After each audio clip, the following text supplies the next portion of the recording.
우리가 나눌 때 하나님 우리 각자에게 꼭 이 시대 또 지금 우리의 필요한 말씀으로 인도해 주심이 있습니다. 사실 이 예수님 십자가의 죽음과 부활 사건을 다룰 때마다 우리가 가슴 벅차죠. 왜냐하면 우리가 이 사건으로 구원받았기 때문이죠. 예수를 믿는다 그럴 때 예수 믿음의 가장 핵심의 캐리그마가 뭐죠? 예수 십자가의 죽으심과 부활입니다. 그리고 우리가 3년 동안 예수님이 공생의 기간 사셨고 많은 교훈을 가르쳤지만 결국 예수님이 이 땅에 오신 목적은 우리의 구원을 십자가에 죽으시고 부활하시러 오신 거예요. 이 사건의 십자가에 죽으심과 부활, 여기에 우리의 구원이 들어있는 것이지요. 그러기에 늘 이 본문을 볼 때마다 늘 반복이지만 어떻게 보면 복음은 늘 반복이지만 늘 이 십자가의 죽음과 부활로 우리를 구원하셨기에 우리의 구원이 이 십자가의 죽음과 부활로 이루어진 이 역사가, 구원의 역사가 우리 안에서 오늘도 다시 또 새롭게 이루어지고 있는 걸 우리가 확인하게 됩니다. 뭐냐면 우리가 이 부활절, 올해도 2025년 4월 20일 하루 부활절 지키는 게 아니라 사실 매주일이 부활절이고 매일이 부활절이고 매 순간이 부활절이죠. 그래서 저와 여러분 구원받았기 때문에 예수님의 죽음과 부활 없이는 우리가 구원과 아무 관계가 없는 자들이었는데 그 사건을 우리가 구원받았기에 또 구원이 지금 완성에 달려가고 있기에 사실은 부활에 관련된 또 죽으심에 관련된 것은 그저 뭐 세례 받을 때 한번 하지 않았느냐 내지는 또 절기 한번 지키면 되지 않았느냐 우리가 어떻게 보면 좀 이런 정도의 구조로 십자가의 죽으심과 부활 사건이 인식되어 있다는 것은 상당히 복음에 대해서 우리가 잘 모르고 또 안다 하더라도 너무 피상적으로 알고 지나가는 것이죠. 그리고 여러분 다락방 강화 끝나고 고별 설교 끝나고 18장 19장이 예수 십자가 고난받고 죽으시는 사건, 그 다음에 20장 21장이 이제 부활 사건을 다루고 있거든요. 근데 오늘 어제 본문이 1절에서 10절까지가 부활을 요한복음은 빈 무덤으로 증거하고 있어요. 그죠? 제일 먼저 오늘 막달라 마리아가 제일 먼저 무덤을 달려갑니다. 참 여인이 제일 먼저 새벽 미명에 달려갔다는 것, 안식일 첫날이라는 것은 안식일 때는 움직일 수 없었으니까 그냥 안식일 끝나자마자 원래 안식일이 금요일 저녁부터 해서 토요일 밤까지거든요. 저녁에서 저녁 계산하니까 그때는 움직일 수 없었고 그리고 첫 시간에 새벽 3시 4시 이때 막달라 마리아는 달려갑니다. 이유가 있으면 딱 한 가지, 뭐 부활을 보려고 달려간 게 아니라 예수님의 시신에 향품을 바르기 위해서, 향품을 바르기 위해서 너무너무 사랑했던 여인이기 때문에. 근데 오늘 그렇게 달려가는데 무덤이 비어 있는 거예요. 너무너무 놀라운 사건이죠. 그 돌도 옮겨져 있고 무덤도 비어 있어요. 그래서 그냥 너무 놀란 가슴에 빨리 제자들에게 달려가서 베드로와 요한에게 알리죠. 그 베드로 요한이 뛰어옵니다. 막 달려와서 베드로 들여다보니만 아무것도 없네 하고 그냥 돌아가는 것이었어요. 아니 빈 무덤을 봤으면 예수님이 그토록 그렇게 말씀하셨잖아요. 내가 고난받고 십자가에 죽을 것이며 부활하겠다고, 사흘 만에 죽은 자 가운데 부활한다고 분명히 말씀하셨는데도 제자들은 꿈에도 생각하고 있지 않았던 거죠. 빈 무덤을 벗음에도 그냥 실망하고 놀라기만 하고 돌아갔던 것이에요. 그리고 이제 이 여인은 사실 그렇게 달려가서 제자들을 데려오면 뭔가 일이 될 줄 알았는데 이제 베드로와 요한이 돌아가고 홀로 이 여인이 남아서 오늘 지금 이제 울고 있는 것입니다. 자, 11절 오늘 볼까요? 마리아는 무덤 밖에서 울고 있더니 울면서 굽히려 무덤 안을 들여다보니 이 여인의 울음 참 기가 막힌 울음이에요. 너무너무 슬픔에 예수님이 죽으신 것도 너무너무 당황스럽고 슬픈데 그나마 시신의 향품 바르는데 시신이 없어 사라졌어. 도둑 맞았다고 생각해. 시신이 사라진 것이죠. 그래서 그 상황에 이 여인이 할 수 있는 건 우는 것밖에 없었습니다. 근데 이 여인이 어쨌든 부활의 첫 목격자가 되었다는 건 참 엄청난 역사적인 역설이라고 저는 생각해요. 제자들이 첫 목격자가 되어야 되지 않겠어요? 근데 이 여인이, 한 여인이 예수님의 부활의 첫 목격자, 첫 증인이 되었다는 건 참 역설입니다. 근데 오늘 이 울고 있는 이제 이유를 살펴보기 전에 여러분 오늘 이 막달라 마리아, 이 세상에 제일 욕심이 많은 여인이죠. 막달라 마리아. 웃지도 않으시네요. 썰렁하죠. 막달라 마리아가 이 세상 제일 욕심 많은 여인이 막달라 마리아입니다. 그런데 이 여인이 우리가 누가복음 11장에 보면 이 여인이 7 귀신 들렸다가 예수님의 능력을 고침받은 여인입니다. 참 그게 평생 사단에 매여서 살다가 예수님의 은혜로 치유받아서 이 여인이 그 예수님을 향한 사랑은 대단했던 걸 보게 됩니다. 근데 성경은 이 여인이 어느 정도 재력이 있었다고 보고 있고요. 그리고 이 여성으로 주님의 여정을 따라다닐 만한 여력이 있었던 그런 여인이었다. 어쨌든 분명한 건 여러분, 정말 예수님을 유난히 남달리 주님을 사랑했던 여인이었던 건 분명해요. 왜냐하면 성경에 보면 주님 십자가에 죽으실 때 최후까지 십자가 곁에 남아있던 여인이었고, 장사 지낼 때도 끝까지 남아있던 여인이고, 오늘 이 부활, 이 안식을 첫날 제일 먼저 달려와서 예수님 시향품을 바르기로 한 여인, 이거 얼마나 예수님을 사랑하면 이룰 수 있을까라는 생각을 해보게 됩니다. 여인이 지금 예수님 시신을 잃어버린 것 때문에 통곡하고 있는 거예요. 예수님 시신이 없어졌어요. 이 향품을 발라야 되는데 이러죠. 근데 이 여인도 예수님 이야기를 들었을 겁니다. 고난받고 내가 십자가에 죽었다가 삶을 부활하실 것이라고 말씀했지만 전혀 기억하지 못하는 거죠. 그도 그렇게 여러분, 저도 여러분도 마찬가지. 아무리 예수님 부활을 이야기했어도 부활인 걸 이 세상에 있어 본 일이 아닌데 누가 그 말을 기억하겠어요, 여러분? 제자들도 마찬가지고. 그래서 전혀 우리 어제 본문의 9절에 그들은 성경에 그가 죽은 자 가운데 다시 살아나야 하리라는 말씀을 아직도 알지 못하더라. 아무도 사실 모르고 있는 것이죠. 참 그러고 보면 예수님이 3년 내내 가르쳤는데 이건 너무하긴 해요. 여러분, 예수 요나의 표적밖에 보일 것이 없다. 아주 구체적으로 십자가에 죽으셨다가 사흘 만에 건전 부활하신다는 이야기를 뭐 표적으로도 설명하고 여러 가지도 설명했는데 아무도 그 내용을 기억하는 자들이 없었습니다. 근데 결국은 막달라 마리아도 주님께 대한 사랑이 남달랐지만, 그죠? 남달랐지만 이런 상황에서 그저 그걸 기억하지 못한 이 여인으로서 우는 것밖에 할 일이 없었던, 너무 슬픈 것이죠. 그 살아있던 예수님 시신마저 사라졌어요. 죽은 것도 너무너무 충격이었는데 시신마저 없어졌으니 할 수 있는 것은 울고 있는 것이죠. 자, 근데 여러분, 오늘 그 울고 있는 여인에게 보니까 무덤 안에 가니까 두 사람이 있는 것이, 하나는 예수님 시신이 누워있던 발치에, 한 사람은 머리편에 앉아 있었습니다. 이 흰 옷을 입고 있는 천사들이라고 보죠. 근데 이 막달라 마리아에게 이제 천사들이 물어봅니다. 어찌하여 우느냐? 어찌 여자여 어찌 우느냐? 이렇게 이야기할 때 오늘 그는 이렇게 이야기합니다. 13절에 보니까 천사 이르되 여자여 어찌 우느냐? 이르되 사람 내 주님을 옮겨다가 어디에 두는지 내가 알지 못함이니이다. 이렇게 답을 하지요. 그러니까 사실은 분명히 그때 이미 예수님 계신 거거든요. 계셨는데 그냥 여인은 동산직인 줄 압니다.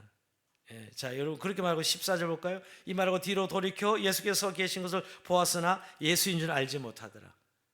그리고 예수님을 부활하셨어도 여러분, 그 예수님이었을 텐데 얼마나 사모한 예수님인데 못 알아보고 있어요. 예수님 뒤에 서 계신데도 불구하고 그저 동산지기인 줄로 알고 있습니다. 드디어 예수님이, 아까 천사가 물어본 것이고요, 드디어 예수님 물어보면 15절 봅시다.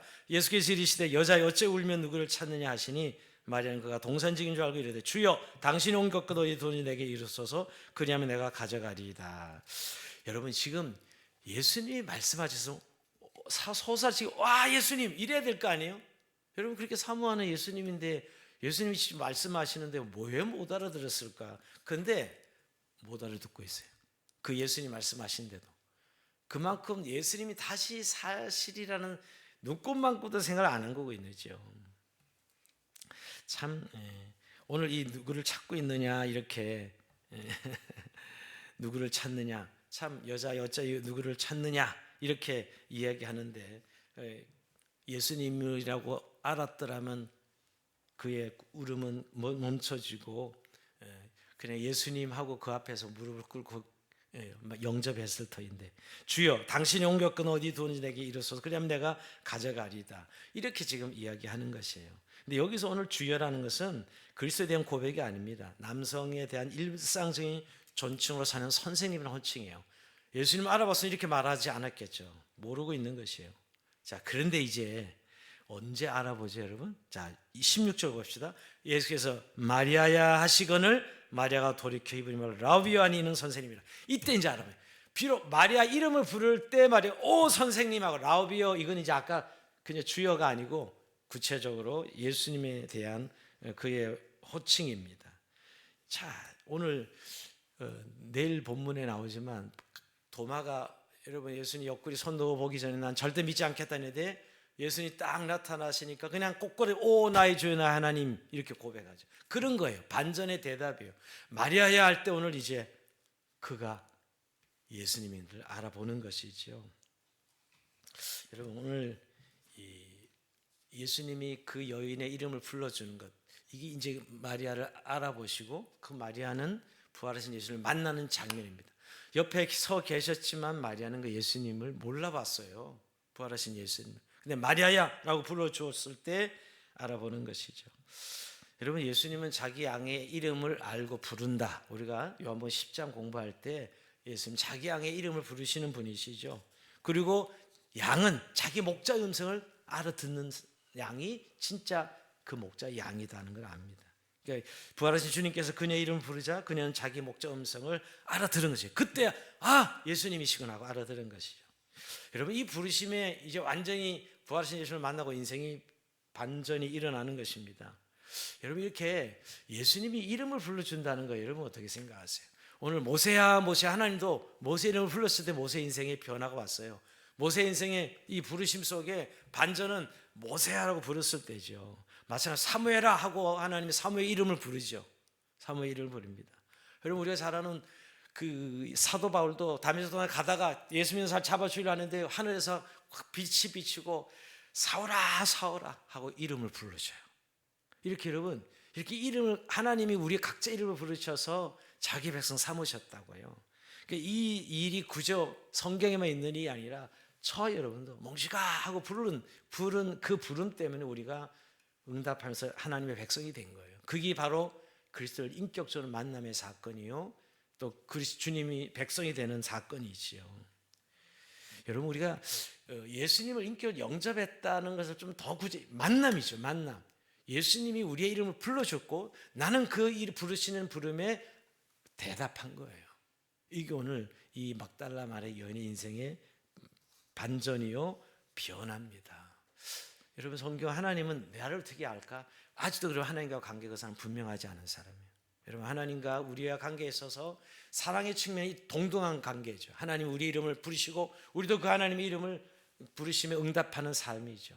그게 인격적 만남이요, 하나님 우리의 관계입니다. 근데 아직도 멀리 전 편에 계시고 그저 이 형식적인 그런 관계에 주님이 내 이름을 알까? 나를 아실까? 그건 아직 주님을 만나지 못한 사람들의 고백입니다. 주님은 내 이름을 부르시는 분이에요. 그렇게 저 이름을 부르셨고 우리가 응답해서 바로 구원받는 것이. 여러분, 자기 아들을 우리를 십자가에 내어주신 분인데 우리의 이름을 부르고 우리를 부르면서 자기 아들을 내어주었어요? 말도 안 되는 소리죠. 제가 무엇을 강조하냐면 마리아야 소리의 이 여인이 예수님을 알아볼 수 있었다는 거예요. 그리고 하나님과 우리의 관계가 되었고 거기서 변화의 반전이 일어난 것입니다. 근데 여기서 여러분 읽다가 보면 17절이 좀 이해가 안 되는 부분이 있어요. 예수께서 나를 붙들지 말라. 아니, 갑자기 예수님이 나를 붙들지, 내가 아직 아버지께 올라가지 않았노라. 너는 내 형제에 가서, 이렇게 말씀하시는데 여기 많이 해석상에 어려움을 겪는 분들이 있어요. 아니, 예수님이 부활하신 왜 만지지 말라 그랬을까? 이제는 예수님이 부활하기 전에 육체의 방식으로 관계하는 방식으로 관계할 수 없다는 거예요. 여러분, 이때 예수님 같이 밥도 먹고 육체로 계실 때는 공동체 생활도 하시고 그야말로 예수님은 다 우리가 똑같은 인간적인 생활을 하신 분이죠. 제자들과 함께 생활했고, 그런데 이제 부활하신 예수님은 그런 방식으로 우리와 함께 하시는 분이 아니다는 거예요. 그 육체로 계실 때의 방식이 아니라는 것이죠. 이제 부활하시고 40일 동안 잠시 승천하시고 하나님 보좌 우편에 앉으시는 만왕의 왕으로 등극하시는 예수 그리스도를 말씀하고 있는 것이죠. 뭐냐면 이런 겁니다. 여러분, 제자들이 만약 예수님 부활을 실제로 보고 와, 부활하셨다, 이제 됐다, 우리는 이제 뭐든지 할 수 있어, 이렇게 생각할 수 있잖아요. 안 그래요? 한번 생각을 돌려보세요. 예수님이 죽은 줄 알았는데 보니까 다시 살아났어. 야, 이제 드디어 우린 됐다. 여러분, 예수님 죽음 때문에 모든 제자가 실망하고 실패하고 돌아갔는데 예수님 다시 살아났으니 이제 진짜 우리 이 나라를 회복시키고 우리가 뭔가 해볼 수 있겠다, 이렇게 생각하지 않겠어요? 그래서 여러분, 우리가 사도행전 1장에 보면 예수님이 승천하기 직전에 제자들에게 설명, 너희가 몇 날이 못해 성령 받을 것이나 이제 예루살렘 떠나지 말고 기도하라 그러죠. 그런데도 주여 이스라엘 회복하심이 이때니까 이렇게 이야기하고 있어. 그 의미가 뭐예요? 예수님 부활하시는데 우리 이제 진짜 해봅시다, 이런 마음을 가지고 있는 거죠. 근데 예수님은 이제 부활하시고 나서 이제 육체로 계시는 예수님이 아니에요. 그죠? 이제는 성령을 보내주시고 예수님 약속하신 대로 이 구속 사역을 이루시는 그런 과정이기에 나를 붙들지 말라, 이제 이전 방식으로 나를 대해서는 안 된다는 의미가 있는 것이지요. 그러니까 사실은 어떻게 보면 제자들이 헛된 기대를 갖지 않도록, 예수님은 부활하셔서 여러분 안 믿는 사람들 막 원수 갖고 그들을 만나주고 그랬어요? 아니었어요. 몇몇 예수님 만나고 예수님이 제자들 만나서 이제 앞으로 올 새로운 시대 교회 공동체를 위해서 제자들 준비시키시고 승천하십니다. 우리 생각에는 진짜 부활했다면 그 죽인 원수들 앞에 나타나서 내가 살아났다 이래야 되지 않겠어요, 여러분? 인간적으로 생각하면 그러지 않으신다. 그런 방식이 이제 아니고 예수님 부활하심으로 끝난 것이죠. 예수님의 사역은 이제 승천하시고 하나님 보좌 우편에 앉으시는 것인데, 이제 예수님이 하신 일은 뭐예요? 오늘 막달라 마리아를 만나 주시고 제자들을 만나 주시는 것은 새로운 시대, 교회 시대, 공동체 시대를 위해서 이제 그들을 준비시키시는 거예요. 예수님이 이제 예수님 구속사역이 끝난 거죠. 끝나고 40일의 시간은 자신의 부활을 안 믿는 사람이 나타내기 위해서가 아니라 그렇게 이제 하나님 나라를 준비하는 새로운 공동체를 이제 시작하는 제자들을 준비시키는 40일이었죠. 그래서 이전 방식으로 예수님이 그들과 함께 하지 않습니다. 그들과 40일 같이 있지도 않아요, 사실. 그죠? 부활하셔서 같이 있는 게 한번 제자들에게 몇 번 나타난 걸로 끝나죠. 나타나서는 완전히 준비시키는 것을 보게 됩니다. 그래서 오늘도 막달라 마리아에게도 오늘 예수님께서 너를 붙들지 말라 하시고 뭐라고 하시죠? 오늘 여기 17절 후반절에 보면 너는 내 형제들에게 가서 이르되 내가 내 아버지 곧 너희 아버지 내 하나님 곧 너희 하나님께로 올라간다라. 사명을 줍니다. 야, 제자들에게 가서 내가 이제 올라간다. 근데 여러분 오늘 예수님이 표현이 좀 이상하지 않으세요? 내 형제들이라고 해요. 내 형제 누구를 가리켜? 제자들을 이제 내 형제라 그래. 그만큼 이제 예수님이 제자들을 앞으로 사도행전에 나타날 교회 공동체를 준비하는 의미에서 예수님이 친근한 내 형제라고 부르고 있다라는 거. 그리고 그것뿐만이 아니죠. 또 하나는 내 아버지 곧 너희 아버지, 내 하나님 곧 너희 하나님. 물론 예수님과 하나님의 관계, 우리와 하나님의 관계가 같을 수는 없어요, 그죠? 같진 않지만 우리라고 말하지 않고 너의 하나님, 너의 아버지 이렇게 표현해주고 있어요. 이건 굉장히 의미가 있는 의미예요. 뭐냐 하면 이제 앞으로 제자들을 통해서 이루실 공동체, 그리고 예수님이 더 이상 육체로 계시지 않고 다 우리 안에 성령으로 오셔서 우리와 임재하시고 동행하실 예수님, 성령님, 이런 시대를 준비시키는 거예요. 그러니까 40일은 사실은 예수님이 부활하시고 왜 40일 계셨을까? 바로 승천하지 않으시고 원수 갖기 위해서가 아니라 교회 공동체를 확실하게 준비시켜 주신 것입니다. 그래서 오늘 막달라 마리아에게 첫 번째 사면 형제들에 가서 빨리 전하라 하라고 말씀하시는 것이죠. 내가 이제 즉 자신이 부활한 것을 형제들에 가서 알리라는 것이고, 내가 이제 아버지께로 하나님께로 올라간다, 승천한다는 사실을 알려라 하는 사실을 사명을 줍니다. 그러니까 이제 이런 것이죠. 육체로 계실 때와 예수님이 다른 예수님은 아니지만은 이제 다른 방식으로, 즉 성령을 통해서 새로운 교회 시대가 이루어지는 것에 대해서 말씀하고 이제 사명을 줍니다. 그러니까 막달라 마리아를 만나 주신 첫 번째 이유도 결국 이제 새로운 시대 막달라 마리아의 사명을 이야기하는 것이고요. 거기서 끝나지 않고 이제 누구에게로 가죠? 예수님이 가죠? 제자들에게 나타납니다. 오늘 이제 두 번째 패러그래프 19절부터 부활하신 예수님이 제자들에게 찾아가십니다. 자, 19절 볼까요? 이날 곧 안식 후 첫날 저녁 때 제자들이 유대인들을 두려워하며 모인 곳의 문들을 닫았더니, 두려워하여 모인 곳의 문들을 닫았더니 예수께서 오사 가운데 서서 이르시되 너에게 평강이 있을지어다. 자, 예수님 부활해서 첫 마디가 뭘까? 제자들에게 나타나요. 평강이 있을지어다. 오늘 두 번이나 나타나요, 그죠? 그래서 두 번이나 말씀하십니다. 21절에도 너에게 평강이 있을지어다. 자, 평강을 약속하십니다.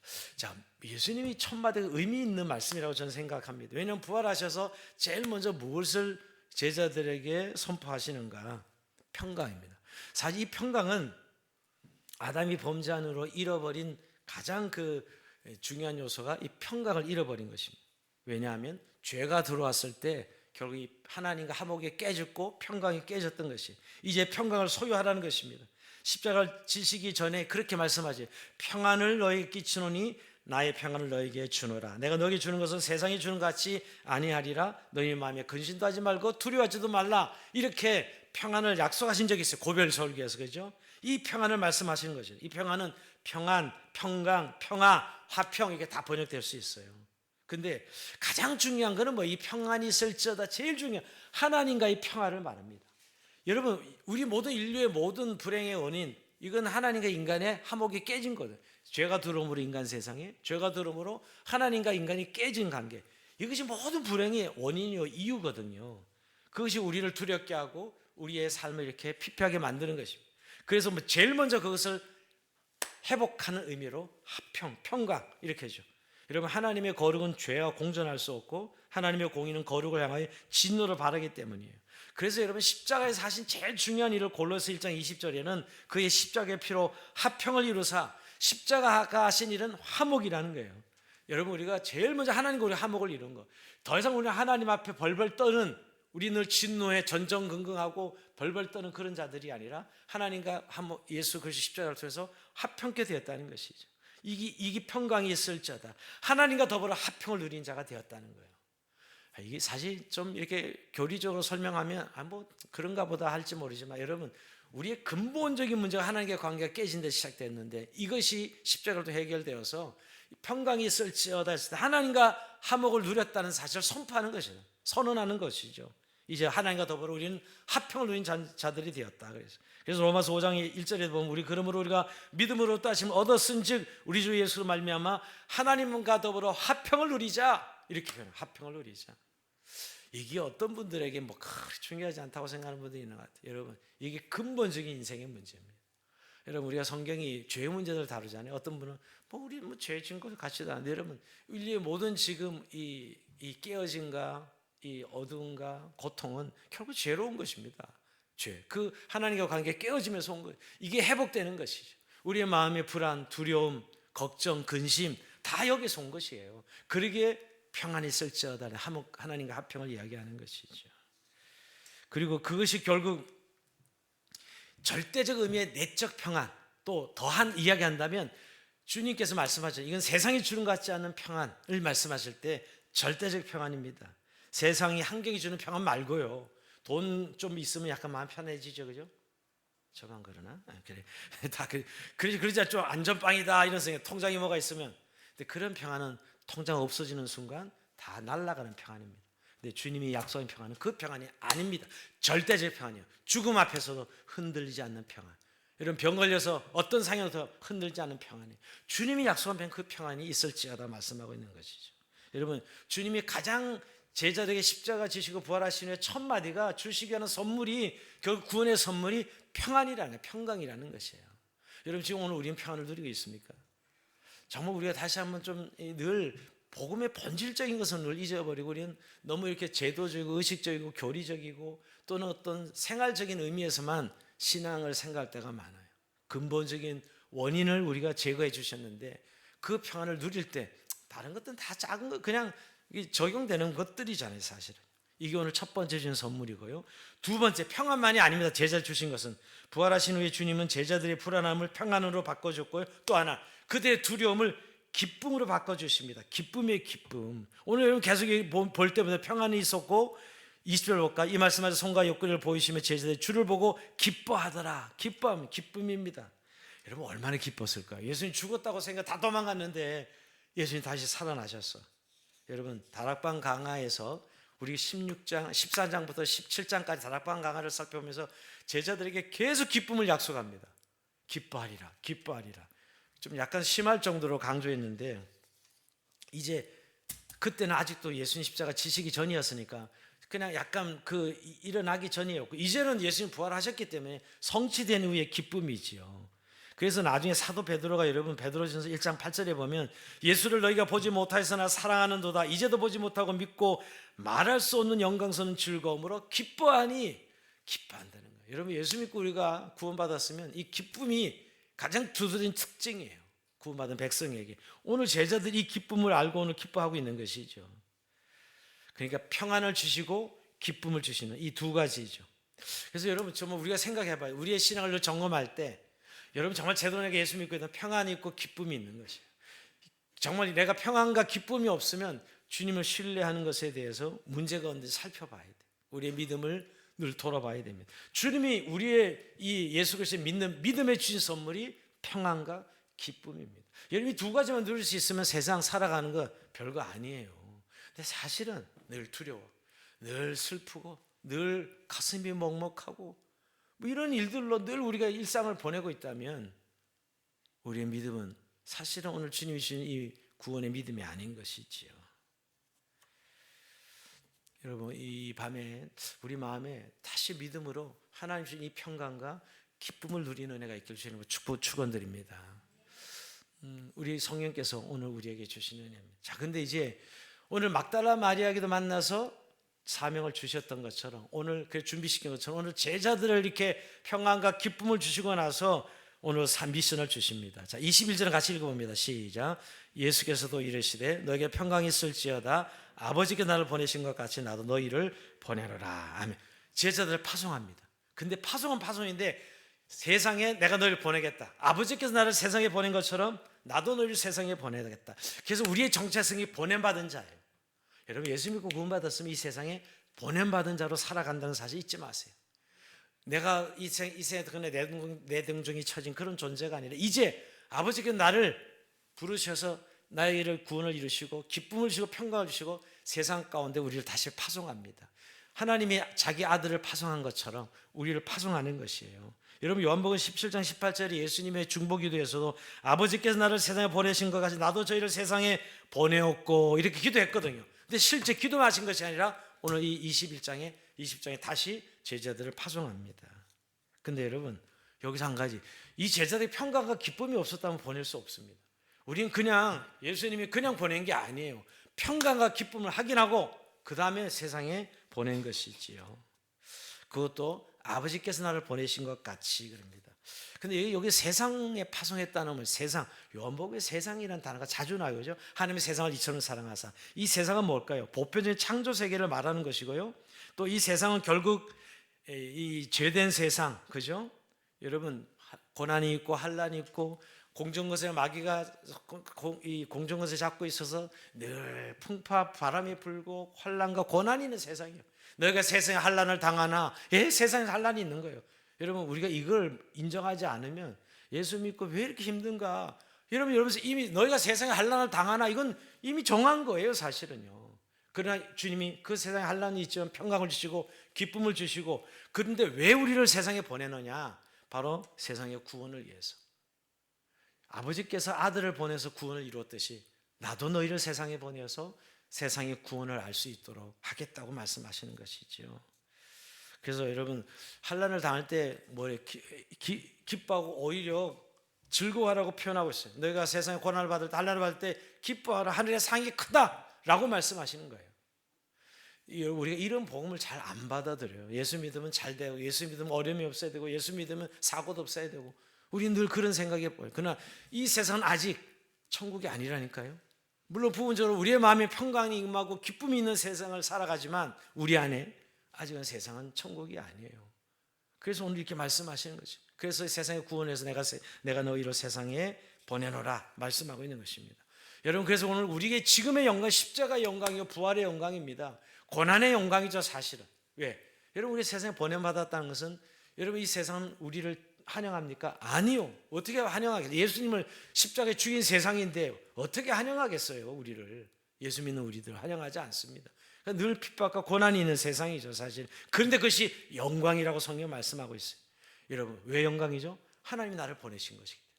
우리의 정체성이, 여러분, 누가 나를 보냈느냐? 지금도 대사들 보면 여러분, 나라의 대사든 대통령, 그 나라의 국력과 그 나라 대통령이 보낸 거기에 모든 것이 결정되는데, 여러분, 우리가 하늘의 아버지 창조주 하나님, 주권자 하나님께서 우리를 세상에 보내셔서 두셨다는 것, 그게 영광이라는 거예요. 그 정체성 말이에요.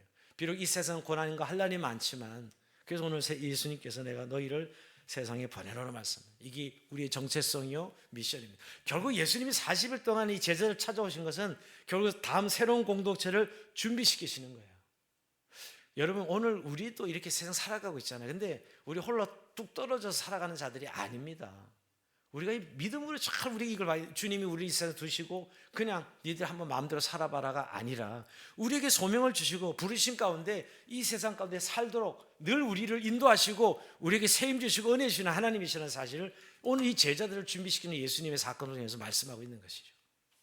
근데 우리는 너무 세상이 힘들다 보니까 힘든 거에 초점을 맞추다 보니까 정말 주님이 나에게 이런 오늘 제자들 준비시켰던 것처럼 이런 평안을 주시고 기쁨을 주시고 또 능력을 주시고 이런 하나님의 공급과 준비에 대해서는 우리가 너무 쉽게 잊어버리고 살아가는 것 같아요. 너무 힘든 거에 우리 초점을 맞추고 있는 것이죠. 그래서 오늘 한 가지 뭐죠? 부활하신 주님을 만나서 기쁨과 평안을 회복했지만 이것만으로는 사명을 감당할 수 없어. 그래서 뭐를 한 가지 더 하지요? 성령을 받으라. 성령을 받으랍니다. 자, 22절 읽으면 시작.